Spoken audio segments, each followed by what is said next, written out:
Dans cette vidéo, on va parler de projets personnalisés, de synthèse, et on va s'attarder plus particulièrement sur un point précis, l'évaluation de départ.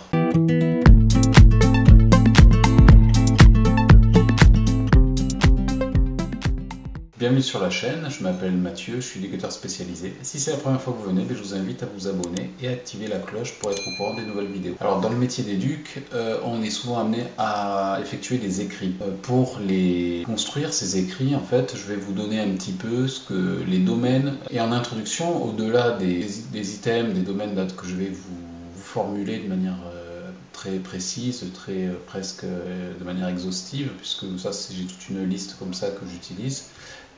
Au-delà de ça, une chose facile à se rappeler quand vous serez au moment des écrits, si vous êtes en examen ou au travail, c'est d'avoir une vision du projet de la personne.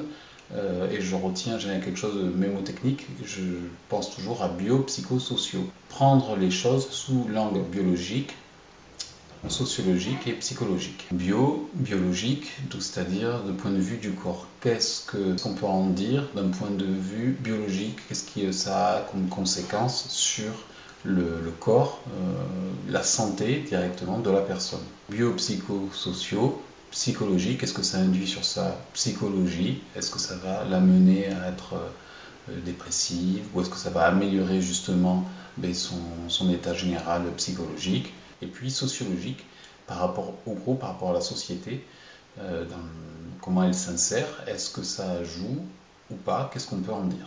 Dans cette vidéo, je vais donc vous donner tous les items qui vont vous servir pour écrire vos synthèses ou vos projets personnalisés. Restez bien jusqu'à la fin de la vidéo et à la fin, je vous donnerai quelque chose en plus. De manière rapide, là maintenant, je vais vous énoncer un petit peu tous les items qui sont en fait d'autres points de vue, des angles d'attaque, et qu'est-ce qu'on peut dire sur le projet de cette personne par rapport à cet item-là, ce domaine-là. Le premier domaine, l'autonomie dans le quotidien.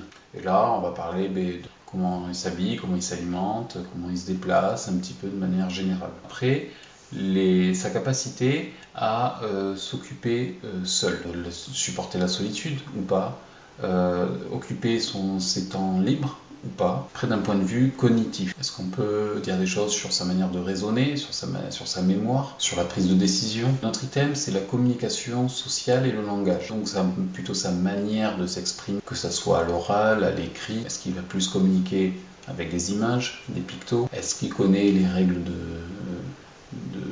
politesse, les interactions sociales, comment elles se passent avec ses pairs, avec les éducateurs, dans des lieux publics? L'autre item, c'est les émotions et comportements. Comment, en fait, vous allez un petit peu essayer d'expliquer comment la personne, elle comprend ses propres émotions. Est-ce qu'elle est capable de mettre des mots dessus, ou est-ce que ça l'envahit sans comprendre ce qui se passe? Je vais parler des comportements en général en fonction des situations. Après, un autre item qui peut éventuellement servir, c'est la motricité.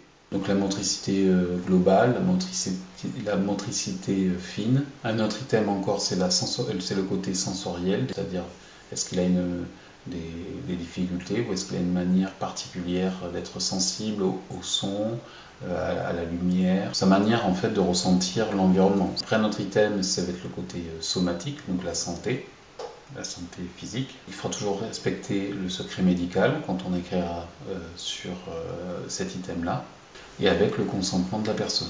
On pourra parler de sa manière d'accepter les traitements, les soins en général. Un autre item, c'est celui que j'aborde aussi régulièrement dans mon travail, c'est la vie sexuelle et affective. Et là, on peut parler ou de puberté suivant l'âge, ou aussi du vieillissement. D'autres domaines toujours, on pourra parler aussi de l'apprentissage, de la formation, de l'habitat, de la manière du logement, de la manière de tenir son logement, ou de son souhait d'aller dans un certain type de logement. On pourra parler d'inclusion aussi, milieu ordinaire, école, travail, sport, activité en tout genre. Un autre item, c'est l'orientation ou la réorientation, qui est là en lien directement avec le projet de la personne. On parlera peut-être des stages, des choses comme ça. L'autre item avec lequel moi j'ai eu moins à faire, mais qui est tout à fait possible suivant le service ou l'établissement dans lequel vous travaillez, c'est le soutien à la parentalité. Voilà, j'espère que cette petite vidéo vous aidera à écrire et à construire vos écrits. Si ça vous a servi, n'hésitez pas à mettre un j'aime, partager la vidéo. Donc cette vidéo est assez courte et c'est vraiment un résumé très rapide. En description, ce qui va vraiment vous aider, c'est ce que je vais mettre en description, c'est un document que vous pourrez aller voir, consulter rapidement, que je vais préparer et qui regroupe tous ces items-là et qui les détaille pour vous aider dans l'écriture. Voilà, je vous remercie d'avoir regardé la vidéo et je vous dis à dimanche prochain. Salut!